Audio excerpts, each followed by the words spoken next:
Buenas noches, América. Publicado el esperado informe del Inspector General del Departamento de Justicia de Estados Unidos sobre el trabajo del FBI en 2016, que investigó la posible coordinación entre la campaña del entonces candidato Donald Trump y Rusia. El documento, que tiene más de 430 páginas, refuta algunas de las acusaciones más sensacionalistas del mismo Trump y voces conservadoras que le apoyan, que aseguran que la investigación se inició por animosidad política. El trabajo interno de los investigadores, que analizaron el comportamiento de los agentes en ese año electoral, deja claro que el procedimiento fue adecuado y que los líderes en materia de seguridad no tenían inclinación política alguna. Si bien el documento refuta esas acusaciones, también es cierto que ha encontrado graves fallas de rendimiento en la cadena de mando y que ha llevado al FBI a implementar más de 40 medidas con el objetivo de enmendar algunas de las operaciones más importantes de la agencia. Aunque el documento rechaza la mayor, los republicanos se acogen precisamente a esas fallas para ponerlas como ejemplo y mantener su tesis de que Trump fue blanco de una investigación injusta. Pero no podemos equiparar las dos cosas. Los procedimientos de las operaciones pudieron ser mejores y sin duda el FBI debe asegurar que esos fallos no se repitan. Pero lo que sí queda claro del informe es que Trump no tenía razón y que detrás de esa investigación no había una motivación política. Preservar las instituciones y la independencia judicial es fundamental para cualquier democracia, y que el FBI salga limpio de actuar con motivación política es una buena noticia que además vuelve a dejar en evidencia los amantes de las teorías conspirativas. Son las 7 en Ciudad de México, las 8 en la costa este de Estados Unidos, Bogotá y Quito, y las 10 en Montevideo, Buenos Aires y Santiago. Y esto es Cuestión de Poder. Bienvenidos.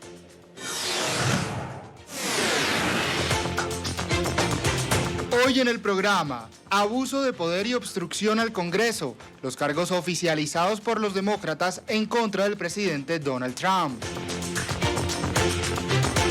Acuerdo bipartidista en Estados Unidos da luz verde al TEMEC.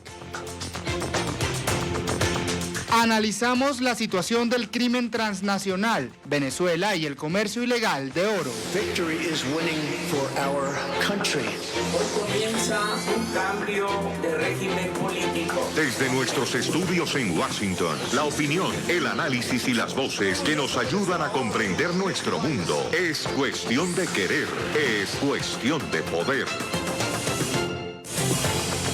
Comenzamos y lo hacemos con algunas noticias de la actualidad que nos han llamado la atención, a las que les queremos poner notas al pie o la voz de los expertos. Hoy ha tomado posesión en Finlandia, un país nórdico, quien es primer ministro. Se trata de la persona más joven hoy que está al frente de un país. Tiene 34 años, esa es su imagen, Sanna Marin, y es miembro del Partido Socialdemócrata. Un trabajo realizado por Statista ha listado los principales líderes que hoy tienen menos de 40 años, que acaban de llegar al poder o que lo han hecho recientemente, y que son todos ellos jóvenes, de menos de 40. Además de Marin, que es la figura más joven, con esos 34 años, está el primer ministro de Ucrania, con 35, el presidente de El Salvador, Nayib Bukele, con 38, Nueva Zelanda, la primera ministra, el homólogo en Haití, con 39, el presidente de Costa Rica, el primer ministro de Andorra, con 40, así como el presidente también de Irlanda. La lista de jóvenes que forman parte de esa generación que está llegando a la política y que tal vez está llegando más rápido que sus antecesores. Más rápido porque la edad que tienen lo demuestra. La juventud que poco a poco se abre camino en funciones de alta política, como lo demuestran estos datos. Y otra noticia gráfica que también nos ha llamado la atención: este 2018 se ha cumplido 10 años, una década desde el inicio de esa gran recesión del año 2008 que afectó fundamentalmente a los trabajadores, bueno, en general a las economías del mundo, pero quienes lo notaron fueron los trabajadores. En esa década que ha pasado, ha quedado de manifiesto que ha habido una cierta recuperación en algunas de las principales economías del mundo, pero hay indicadores que siguen estancados. Por ejemplo, el de los salarios. Hemos visto hoy unos datos interesantes elaborados por la consultora Korn Ferry, que ha comparado la evolución de los salarios descontando la inflación y ha hecho una previsión para el próximo año, el 2020. Nosotros nos hemos fijado solo en los países de América Latina. Miren cómo están las cosas. El año que viene subirán los salarios de los trabajadores de manera desigual en los diferentes países. Quien más lo va a notar, el incremento, van a ser los paraguayos y los panameños, seguidos de los ciudadanos de República Dominicana, Bolivia, Ecuador, Perú, y así hasta los que menos lo van a notar. Costa Rica, solo el 1%, Nicaragua, menos del 1%, y quienes van a sufrir un retroceso, Uruguay y Argentina. Datos de la consultora Conferri, en los que han descontado la inflación. Argentina, precisamente hoy, que ha asumido el nuevo gobierno y que, entre los principales retos, tiene hacerle frente a una difícil situación económica y a los retos, al reto particular de la inflación. Veremos cómo le da la vuelta, si lo puede hacer, el nuevo gobierno de Fernández y Fernández. Otra noticia de la actualidad de hoy pasa por el anuncio que han hecho los demócratas en el Congreso de Estados Unidos de los artículos por los cuales acusan al presidente Donald Trump en el juicio político o impeachment. Son dos. Uno, abuso de poder, estando en la Casa Blanca para beneficio político personal. Y dos, obstrucción al trabajo del Congreso. Recuerden que en toda democracia hay división de poderes y por lo tanto el presidente, el Ejecutivo, no puede ponerle palos a la rueda al Legislativo, además de que los demócratas hacen referencia a las investigaciones y ha sido una cierta obstrucción o voluntad de obstruir esa investigación política que estaba realizando el Congreso. Ha sido una noticia interesante e importante hoy en Estados Unidos. Buscamos el análisis con Robert Valencia, analista político. Señor Valencia, gracias por estar con nosotros, porque esos dos artículos son clave para determinar el éxito de esa nueva etapa que va a comenzar en el Congreso, en ese juicio político que pasará seguramente de la Cámara de Representantes al Senado. Bienvenido.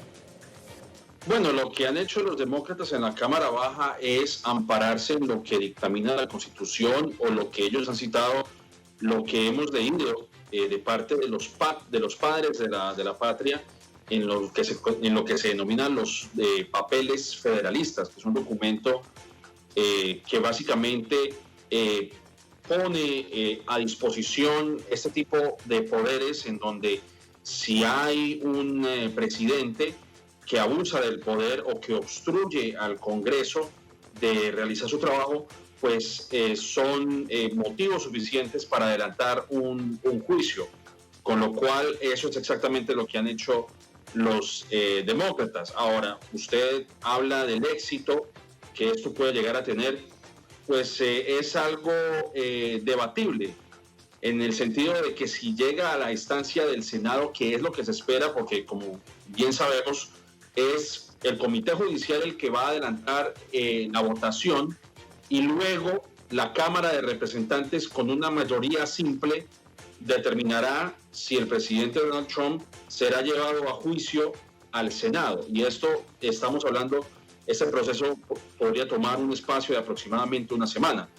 Así que básicamente esto es lo que se ha demostrado. Obviamente todo amparado en lo que dictamina la Constitución, pero también obviamente lo que vimos en los testimonios que se realizaron hace semanas atrás. Así que vamos a ver cómo se va a adelantar este proceso, porque lo que sí sabemos es que esto va a llevar a otro conflicto entre republicanos y demócratas. Sin embargo, como se dice coloquialmente, la pelota está en el lado de la cancha de los republicanos, por lo cual yo creo que el presidente Trump probablemente no sea destituido de su cargo, ya que cuenta con una inmensa mayoría republicana que está a su favor. Uno de los aspectos fundamentales de esa redacción, de esos artículos, es que ayudan a que los que tienen que votar, los senadores, voten a favor o voten en contra. ¿Por qué es tan importante esa redacción? Hay que analizar varios escenarios a partir de lo que ha ocurrido hasta el momento. No es fácil para los republicanos. ¿Por qué? Porque obviamente lo que ellos están tratando de ver es una situación cortoplacista. El presidente Trump tiene la posibilidad de que no sea enjuiciado porque, como ya lo hemos explicado en ediciones anteriores, se necesitan 2/3 del Senado, es decir, 67 senadores, para que el presidente sea señalado efectivamente de obstruir en el proceso del Congreso y abuso de poder, y por ende ser destituido de su cargo. Sin embargo, el escenario actual se presenta de la siguiente manera. Es muy difícil para los demócratas, encontrar un consenso dentro de los republicanos, porque de los 53 republicanos que hay en el Senado, aproximadamente hay 36 senadores de distintos estados en donde el presidente Donald Trump cuenta con una gran favorabilidad. Y no solamente estamos hablando de las elecciones presidenciales, también estamos hablando de elecciones elecciones legislativas, en las cuales alrededor de 15 senadores están peleando su curul para hacer reelección. Con lo cual, estos senadores yo creo que no van a arriesgar sus curules yendo en contra de la voluntad de Donald Trump, que, como vuelvo a mencionar, cuenta con un gran apoyo en algunos estados del país, donde hay un 53% de aprobación, especialmente en personas que no tienen grados o títulos universitarios o que son de raza blanca. Es el análisis de Robert Valencia, analista político que hoy nos acompaña el día que se ha conocido esta redacción de los artículos del juicio político del presidente Trump. Señor Valencia, gracias. Feliz noche. A ustedes nuevamente, muchas gracias. Y en nuestra lectura recomendada, hoy les invitamos a hojear las páginas del diario británico The Guardian con un interesante artículo sobre Paraguay, con el título "El pasado pesa mucho mientras Paraguay lucha con los fantasmas de la dictadura". Firmado por William Costa, el articulista explica cómo Paraguay hoy, con profundas desigualdades e inequidades, tiene y encuentra esas desigualdades en las decisiones y las políticas que se tomaron durante las casi 3 décadas de dictadura de Alfredo Stroessner. Los sucesivos gobiernos, después del golpe de Estado del 89, hicieron muy poco para revertir esas decisiones injustas que fueron el caldo de cultivo, el sustrato para las desigualdades que hoy vive el país. En septiembre, los legisladores de Colorado mostraron lealtad a su antiguo jefe al bloquear una ley que identificaba la era Stroessner como una dictadura. Según Luis Rojas, economista, Paraguay tiene la mayor desigualdad mundial sobre la propiedad de la tierra como producto del legado de Stroessner. En una nación agrícola donde la tierra es la principal fuente de riqueza, al menos el 85% de la tierra agrícola está en manos de solo el 2.5% de los propietarios. Rojas dijo que los gobiernos posteriores a la dictadura no han hecho nada para recuperar esta tierra mal conseguida. Obtuvieron tierras y, en cambio, implementaron políticas que favorecieron una mayor concentración a expensas de los pequeños agricultores y los sectores indígenas. Robles dijo que los inmensos desequilibrios económicos, políticos y sociales de Paraguay son simplemente insostenibles. Y esa herencia pesa en los paraguayos, que además ven cómo en la sociedad paraguaya se mantienen esas diferencias de injusticia política, social y económica, y que todavía, dice el autor del artículo, no han sacado a la calle a la sociedad paraguaya como lo hemos visto en Chile, en Ecuador o en Bolivia, por citar solo 3 ejemplos. Y nuestra noticia de positivo hoy la encontramos en la ciudad de Denver, en Colorado. En el centro de la ciudad se han instalado estas máquinas. Son máquinas de dar, máquinas de generosidad, para hacer donaciones locales o internacionales a instituciones de caridad. Es una iniciativa de la Iglesia de Jesucristo de los Santos de los Últimos Días y supone una invitación a los ciudadanos de esa ciudad a que paguen o hagan donaciones a una iglesia local, a una organización no religiosa de Estados Unidos o de cualquier parte del mundo. Ellos pueden elegir. Son 10 las máquinas que, como estas, están distribuidas en todo el mundo y esta se acaba de estrenar en Estados Unidos. Un ejemplo para estas fechas, una puerta, una invitación a dar a los que más lo necesitan. Ya regresamos. Seguimos en Cuestión de Poder, hoy fijándonos en cuestiones de la actualidad para comprenderlas un poquito mejor. En Ciudad de México hoy se ha anunciado lo que muchos esperaban, particularmente en Estados Unidos, pero también en México y en Canadá, y es que esas diferencias que mantenían demócratas con la administración Trump sobre el detalle del famoso Tratado de Libre Comercio entre los 3 países se han superado. Hay fumata blanca, hay acuerdo. Por lo tanto, avanzan ya los detalles para la tramitación final en las cámaras, particularmente en el Congreso de Estados Unidos, y poderlo votar finalmente y terminar con el pasado NAFTA para darle la bienvenida, ahora sí, al TEMEC, así lo conocemos en español, el Tratado de Comercio entre México, Estados Unidos y Canadá. Nos acompaña en el estudio hoy Rubén Olmos. Rubén es analista político, es estratega de negocios, mexicano. Señor Olmos, gracias por estar con nosotros. Al contrario, gracias por la invitación, un gusto estar aquí en tu programa. Bueno, fumata blanca, pero ha costado. ¿Por qué ha costado tanto? Pues a ver, yo creo que este anuncio del día de hoy se da en un momento importante para los presidentes tanto de Estados Unidos como de México. Presidentes que les surgen buenas noticias. No hay que olvidar que justamente hace un año los tres países sentaron en Argentina justamente para firmar lo que era ya el primer acuerdo, el nuevo TEMEC. Trump durante toda la campaña lo estuvo manejando como que era el tratado de libre comercio más injusto para Estados Unidos. Bueno, esta mañana ya lo ha dicho inmediatamente, ha dicho ya hay fumata blanca y por lo tanto terminamos con ese tratado que yo ya había dicho que era malísimo. Correcto, y entonces negoció todo uno nuevo. ¿Qué sucede aquí? México hizo la tarea en tiempo y en forma, lo ratificó el Senado mexicano, estaba pendiente la ratificación en el Congreso aquí en Estados Unidos y en Canadá. Yo creo que aquí el problema era de que los demócratas, que tienen su mayoría en la Cámara de Representantes, exigían mayores acuerdos, mayores alcances en la parte laboral. Era un tema que los inquietaba mucho. No hay que olvidar que México es el principal socio comercial hoy en día de Estados Unidos y muchas de esas empresas se asientan en México por el tema de los salarios, porque los salarios son menores aquí. Entonces, los sindicatos laborales muy importantes en Estados Unidos exigían que hubiera la misma competencia entre sueldos. Ahora bien, perdón, la misma competencia entre sueldos quiere decir que los sindicatos de Estados Unidos estaban exigiendo y defendiendo derechos de los trabajadores mexicanos. Sin lugar a dudas. Y yo creo que es un tema que evidentemente... Pero esto es un poco contradicción, ¿no? O sea, es muy altruista y es muy loable, pero en el fondo el sindicato estadounidense defenderá a los trabajadores estadounidenses más que los trabajadores mexicanos. Correcto. Yo creo que aquí lo que exigían es la misma plataforma de competencia en el sentido de que si en Estados Unidos los salarios son X o Y, que en México se mantuvieran igual. Para evitar que haya exacto, una competencia desleal, exacto, por decirlo así. Lo que yo diría aquí es que también el gobierno de México, desde el principio de la administración de López Obrador, se impulsó una reforma laboral que incluye algunos preceptos de libre sindicalismo, libertad de expresión, mejores salarios y evidentemente en gran medida esto se debe también a las presiones que ya habían venido sintiendo desde Estados Unidos. Yo creo que al final del día el gobierno de México se dio cuenta que tenía que llegar a algún acuerdo para que al final del día se consiguiera el apoyo de los demócratas, que después de una negociación fuerte de varios meses se pudo concretar. ¿Cómo describiría usted los cambios que se van a introducir? ¿Hacen mucho mejor el acuerdo o eran pequeños detalles que se convirtieron en un tema de batalla política? A ver, si retomamos el primer NAFTA, el NAFTA 1.0, que se negoció y se firmó hace más de 20 años, pues las reglas de comercio han cambiado.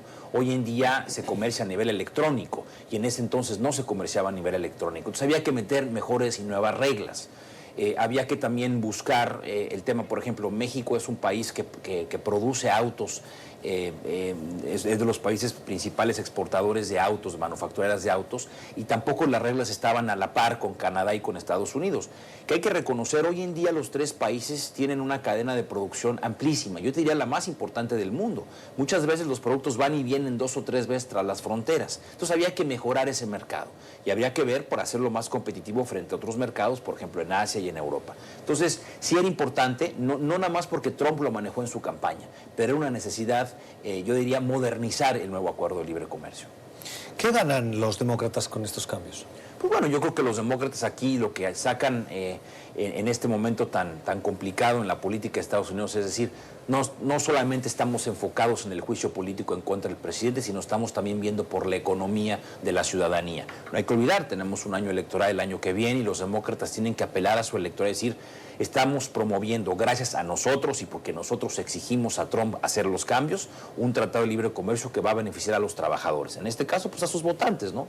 A los líderes obreros, a los mismos obreros, que al final del día son los que son más afines a los demócratas. Hay algún analista que decía que el tratado anterior, el NAFTA, no era necesario actualizarlo, simplemente las mismas dinámicas ya llevaban a que se ajustaban las legislaciones para hacer frente a los nuevos cambios tecnológicos, de relación comercial.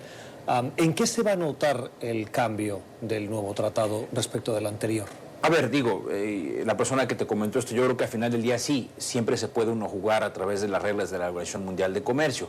Pero en este caso, insisto, creo que había que modernizar el tratado para adaptar a la nueva realidad global. Más allá de la parte laboral, también hay que resaltar aquí que se incluyen algunos otros preceptos, por ejemplo, en la cuestión del medio ambiente, en la cuestión de las patentes en materia de salud. Creo que ahí había algunos desacuerdos que Estados Unidos estaba exigiendo tanto a México como a Canadá que se cambiaran. Entonces, en la adenda que se firmó el día de hoy, queda un poco más clara, esas reglas quedan un poco más claras. Ahora bien, ¿por qué es importante este tratado? En el caso de México, este año ha sido un año económicamente muy complicado por el gobierno de López Obrador. El país no ha crecido en lo absoluto, se han cancelado proyectos de infraestructura que dan en un momento dado un poco de seguridad a los inversionistas. La ratificación del acuerdo era fundamental para el gobierno de México porque es, insisto, mandar un mensaje aliciente hacia el empresariado global de que México está listo y de acuerdo a las nuevas reglas del comercio, ¿no? Entonces era fundamental que esto se ratificara. Cuando uno piensa en estos tratados, hay dos cosas que son como dos indicadores, no sé si los más importantes, pero sí los que puede estar esperando el ciudadano de a pie, el trabajador.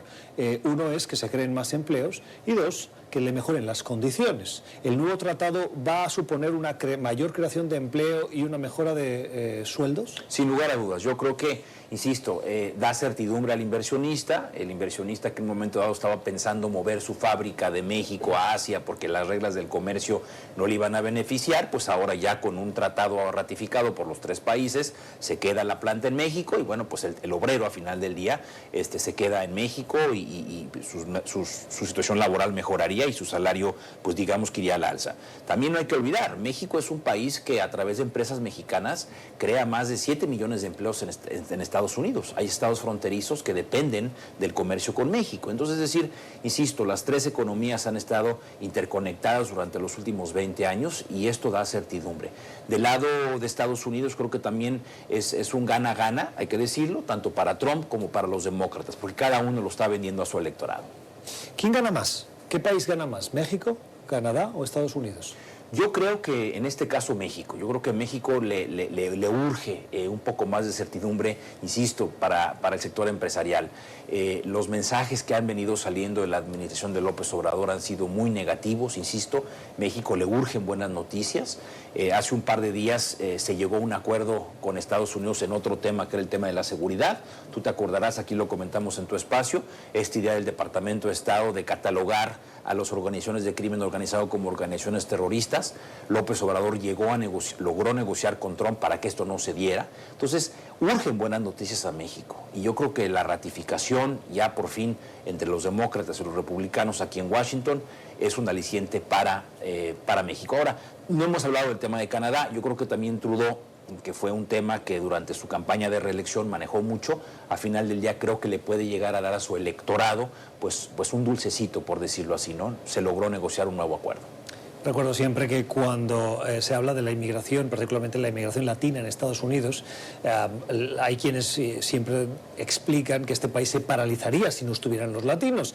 En todas las partes de servicios, pero la política migratoria del presidente Trump ha trabajado para restringir esa llegada de inmigrantes, no solo los irregulares, que es el foco principal de su defensa pública, pero también ha afectado, y eso lo hemos visto en la llegada de inmigrantes, por ejemplo, a través de México, a la frontera sur de Estados Unidos, lo hemos visto en los últimos meses.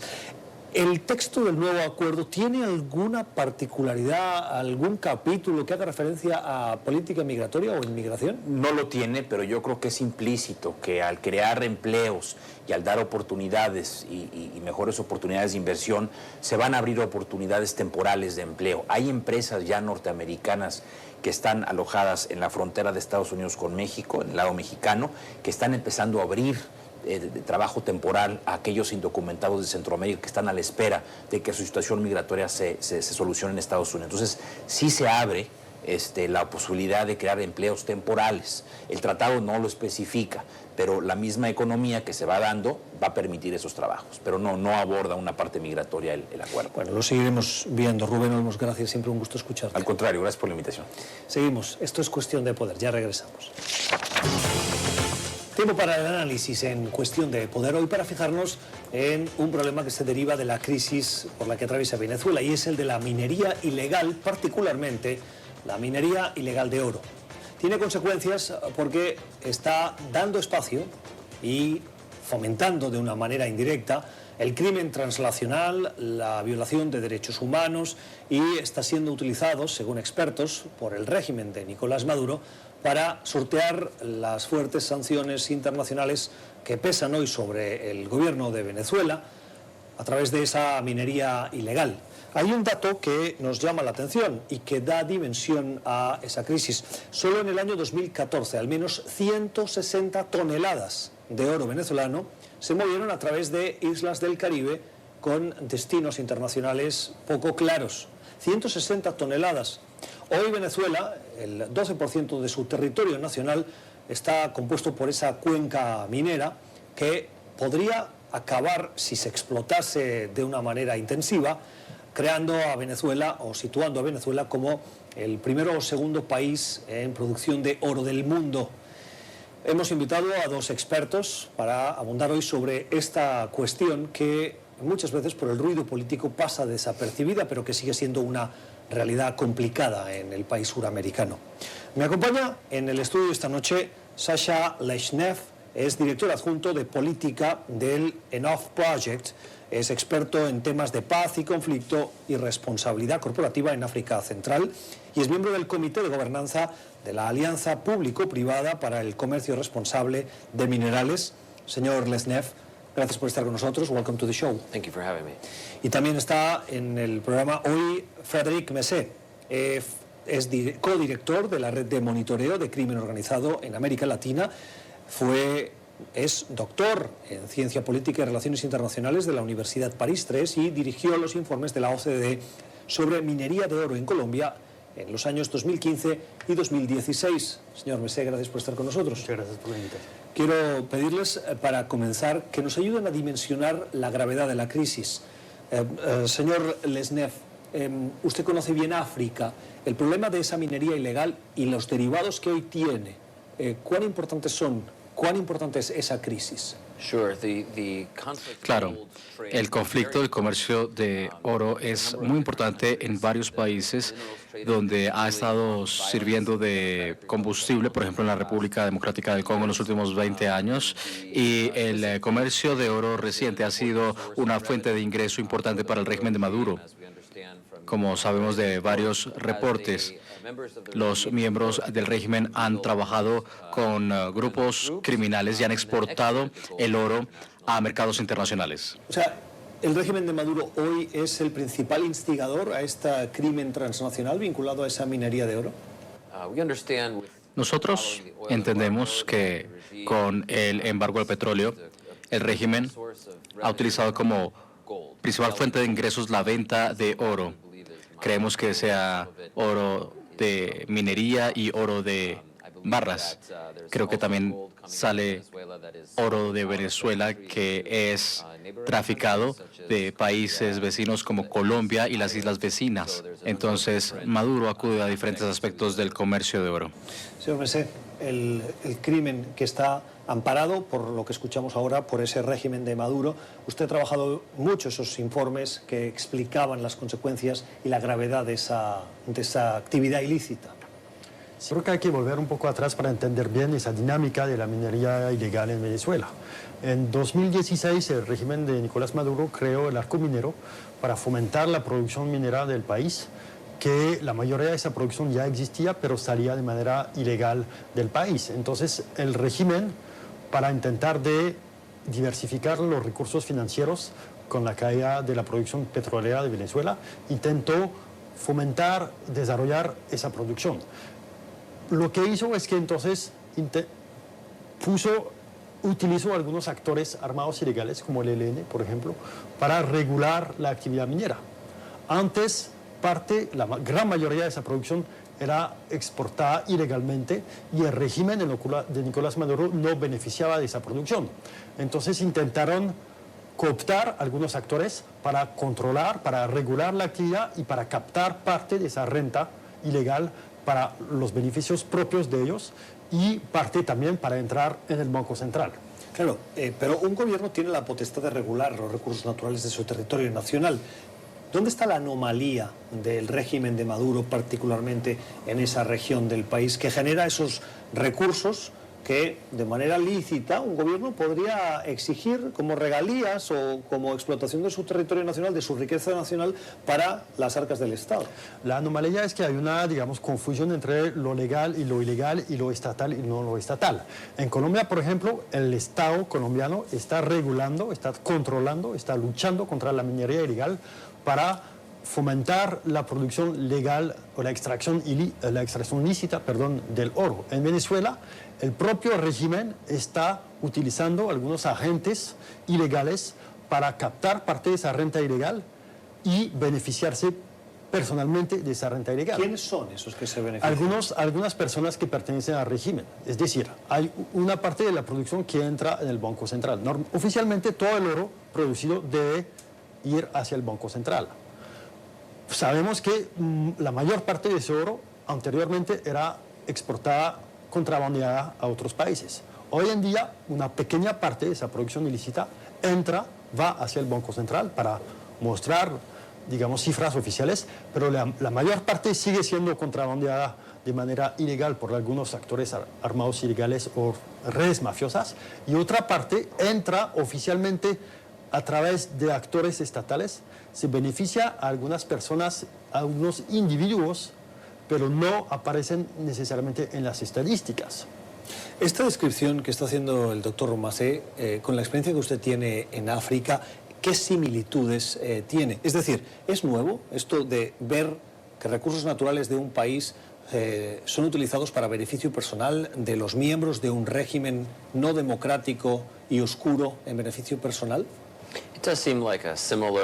Sí, parece un comercio similar. El conflicto del comercio de minerales en la República Democrática del Congo ha generado cientos de miles de millones de dólares en ganancias para los grupos armados, pero más importante para quienes los respaldan, tanto funcionarios corruptos en la República Democrática del Congo, Uganda, Ruanda y otros países vecinos, así como compañías que están comprando esos minerales, ya sea coltán, oro u otros minerales. Entonces, es muy importante que las compañías que consumen esos minerales, compañías de electrónicos, refinerías, que tomen acciones sobre este oro para que de hecho puedan saber de dónde viene el oro y frenar el tráfico ilícito de oro. Sí, no, yo creo que hay que diferenciar, digamos, el contrabandeo oficial, uno lo podría llamar así, del contrabandeo, digamos, manejado o operado por redes mafiosas, actores criminales. En el caso de Venezuela tenemos los dos, es decir, que parte de la producción ilícita del arco minero va a través de algunas empresas creadas por el régimen de Nicolás Maduro, pero se beneficia a algunos oficiales del régimen de manera personal. Pero otra parte de esa producción sigue siendo contrabandeado por actores armados ilegales, de los cuales algunos son el ELN o disidencias de las FARC, pero también hay otros grupos, hay otros actores criminales que se benefician de esto. Entonces ahí la particularidad, digamos, es que hay una parte de la producción que está desviada oficialmente y que está contrabandeada a través de aviones oficiales o, digamos, por parte de algunos oficiales, y hay parte de la producción que sigue siendo exportada ilícitamente, ilegalmente, hacia Colombia, hacia Guyana, hacia Surinam, hacia Brasil, hacia las islas caribeñas. ¿Hay algún ejemplo en el mundo de una situación como esta que haya sido revertida con la presión internacional, con las normas adecuadas, con la imposición de restricciones, y que hoy pueda ser un caso de éxito que pudiera ser aplicable a Venezuela para terminar con la dramática situación que estamos viendo? Yo diría dos cosas. En primer lugar, en el pasado, la legislación estadounidense sobre conflicto de minerales como parte de la reforma Dodd-Frank-Wall Street ha sido muy exitosa en conjunto con el liderazgo de algunas compañías electrónicas como Intel y Apple, que limpiaron su cadena de producción y aplicaron cambios en la cadena de producción, en particular para que las compañías reportaran de dónde venían sus minerales e hicieran auditorías. Entonces, hace 10 años nosotros sabíamos de cada depósito en el Congo controlado por un grupo armado. Hoy, el 80% de los mineros no trabajan en zonas libres de conflicto de tungsteno. El segundo punto es que algunas de las mismas refinerías o comerciantes estaban trabajando minerales en conflicto de África y también de Venezuela. Hoy no está en el pasado, por ejemplo. Entonces, nuestra organización publicó un reporte el año pasado hablando sobre una red internacional de un magnate belga con refinerías en Uganda, en Dubái y Bélgica. Y de acuerdo con documentos, las refinerías ugandesas sacaron $400 millones en oro de la República Democrática del Congo. Y esta refinería también estaba sacando este año en marzo, de acuerdo con el Wall Street Journal, toneladas de oro de Venezuela. También reportaron una compañía asociada con esta red que sacó $800 millones en oro de Venezuela, y aún así la comunidad internacional no ha tomado sanciones u otras medidas contra estas compañías, y debería hacerlo. Pero usted menciona Estados Unidos. Los países de América Latina, particularmente los países que tienen frontera, sea marítima o sea terrestre, ¿están haciendo lo que deben hacer o pueden hacer más? Creo que los países vecinos son muy importantes en el conflicto de minerales para frenar el tráfico, y diría también que las sanciones de oro de Estados Unidos podrían ser una medida muy importante si se enfocaran en las compañías internacionales y las refinerías que están comprando el oro traficado ilegalmente. Eso no está pasando. Sí, yo creo que, bueno, el primero es un poco la toma de conciencia del problema. Para actuar, para ofrecer una respuesta, los países yo creo que tardaron un poco a tomar la medida del problema. Entonces reaccionaron un poco tarde, pero por lo menos reaccionaron. Ahora, las rutas de contrabando del oro son un poco las mismas que las rutas de contrabando de la droga. Entonces es difícil. Si hay una frontera extensa, si hay, digamos, diferentes medios para exportar ilegalmente esos productos, es difícil monitorear todas esas rutas. Tomo ejemplos. Sabemos que el oro va a través de avionetas, a través de aviones privados, a través de aviones charter, a través también de turistas, el pitufeo, a través de... Perdón, ¿qué es el pitufeo? El pitufeo es como el uso de correos humanos para transportar mercancías. Entonces, con la droga hay varias personas que llevan pequeñas cantidades, pero también con el oro lo tenemos. Tenemos personas o falsos turistas que llevan hasta 1 kilo de oro. Claro, pero ahí me pregunto, por ejemplo, cuando el dinero ilícito de la droga entra en paraísos fiscales y se blanquea, y a través de transacciones internacionales acaba en bancos europeos, por ejemplo. El oro es un material físico que no se puede hacer una transferencia internacional de oro a no ser que la traslades al importe, porque el oro es un bien físico tangible. Entonces, ¿cómo ese oro puede acabar en bancos o cajas de seguridad de Europa? Bueno, primero, el oro es un producto casi perfecto para el lavado de dinero, ¿sí? Es un producto legal, es un producto bastante común, es un producto que es difícil de tracear, digamos, porque una vez que se funde 2, 3 veces, ya es casi imposible saber de dónde proviene. Segundo, como usted lo dice, hay algunos países que son considerados como paraísos fiscales que participan en ese lavado de dinero. Los actores criminales, las redes mafiosas, llegan con unas cantidades de oro, lo legalizan, obtienen dinero, este dinero no lo van a transferir, digamos, a otros países, sino que se quedan algunas cuentas de esos paraísos fiscales y después, a través de diferentes mecanismos, se puede transferir. Entonces, ese oro, digamos, es utilizado para el lavado de dinero, pero también el dinero del narcotráfico ha sido invertido en la producción de oro. Por ejemplo, los actores, los grupos armados ilegales, con el dinero del narcotráfico han comprado minas, han comprado maquinarias para producir, aumentar la producción de oro, porque es un negocio menos arriesgado y bastante rentable hoy en día. ¿Cómo los países europeos pueden hacer frente a esa llegada de oro de origen ilícito de Venezuela? Es un punto muy importante, que el oro no es consumido solamente localmente, también es un bien internacional que llega a nuestras joyerías, a nuestros bancos, incluso hasta nuestras bocas en implantes dentales. Hay compañías globales que están consumiendo ese oro y tienen la responsabilidad de identificar y hacer auditorías para en verdad entender cómo fue sacado y traficado este oro.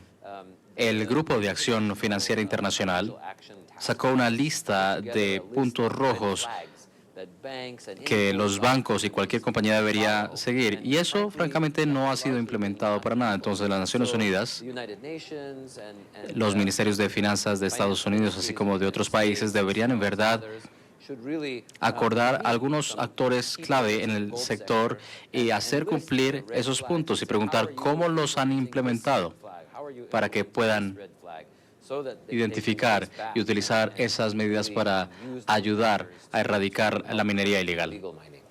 Las opiniones de dos expertos, Sasha Levnev, es director adjunto de política de Enough Project, y de Frédéric Messet, que es codirector de la red de monitoreo de crimen organizado en América Latina. Dirigió los informes de la OCDE del año 2015 y 2016 sobre la minería de oro en Colombia.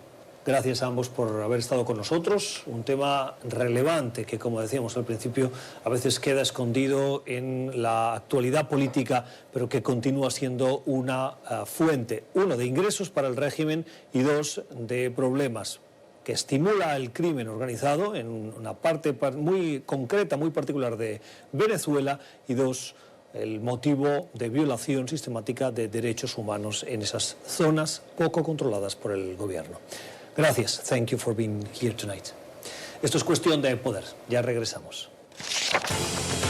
Tiempo para la cultura en Cuestión de Poder, para la recomendación que nos llega al final del programa, siempre de la mano de Alexandra Colonna-Mill. Alexandra, muy buenas noches. Buenas noches, Gustavo. ¿Cómo cerramos hoy? Hoy con la tercera temporada de La maravillosa señora Maisel. Oh my goodness. Oh my goodness. Esta es una serie que ya hemos hablado de ella. Es de Amy Sherman Palladino, está en Amazon Prime Video, se ha ganado un montón de premios y tengo que decir que la tercera temporada sigue igual de buena que las primeras dos. ¿Por qué vale la pena? La historia, como sabemos, sigue la serie sigue la historia de Miriam Maisel, que es una ama de casa en los 60 en Nueva York, de una familia judía muy conservadora, que descubre que tiene un talento para la comedia stand-up, de esas que uno se para con un micrófono frente a una gran audiencia. Eso lo hemos visto evolucionar, su talento, en las primeras dos temporadas, y en esta tercera temporada Miriam se va de tour por Estados Unidos a hacer comedia. Y ese camino, por supuesto, está lleno de aventuras, de lecciones y de muchas risas. In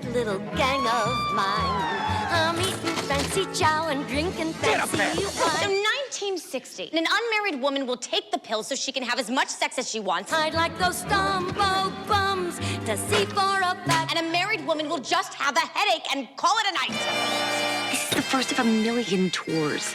You ready? La maravillosa señora Maisel, la serie, la tercera temporada que hoy nos recomienda Alexandra Colonna-Mill. Alexandra, ¿dónde se puede ver? Está en Amazon Prime Video. Amazon Prime, para los que estén suscritos. La recomendación. Gracias, Alexandra. A ti, Gustavo. Nosotros vamos a las redes sociales. Y nuestro primer mensaje es para la coincidencia de dos anuncios, dos noticias que hoy se han producido en Estados Unidos. El mismo día que los demócratas anuncian artículos de impeachment contra Trump, dan su apoyo al TEMEC, una de sus principales de campaña. La vida salvaje, amigos. Y por lo tanto, esa coincidencia puede hacer que el anuncio del acuerdo en el Tratado de Libre Comercio haya dejado en segundo plano las acusaciones de los artículos del impeachment o juicio político. Por cierto que ese juicio político también tiene una consecuencia, al menos así lo ven en las redes sociales. Los directivos del Partido Demócrata de Estados Unidos quizá no se han percatado que podrían estar cometiendo un gran error estratégico al dar tanta perminiscencia al intento de impeachment contra Trump, pues le están quitando protagonismo al proceso de campaña precandidatural y a su posible candidato. Pero la suerte para los demócratas es que aún quedan muchos meses de campaña y de pre-campaña y por lo tanto le podrían dar la vuelta a esa consideración. Y terminamos con una reflexión que nos lleva a Buenos Aires, donde hoy ha tomado posesión el nuevo presidente y vicepresidenta, al respecto del papel de Cristina Fernández de Kirchner y las acusaciones que se ciernen contra ella. Hoy ha revalidado su inmunidad. Solo en Argentina, alguien que está imputada y tiene pedido de prisión preventiva por traición a la patria, juró por Dios, la patria y los santos evangelios desempeñar con lealtad y patriotismo el cargo de vicepresidente de la nación. Acá la impunidad K. Y es que no son pocos los analistas que ven detrás de esas aspiraciones políticas de Cristina Fernández de Kirchner también obtener esa inmunidad frente a todas esas acusaciones que se acumulan y que investiga la justicia argentina. Veremos cómo termina. Nosotros sí lo hacemos, terminamos aquí. Gracias por la generosidad de su tiempo. Esperamos que hayan aprendido, como lo hemos hecho nosotros, de nuestros invitados. Volvemos mañana. Feliz noche.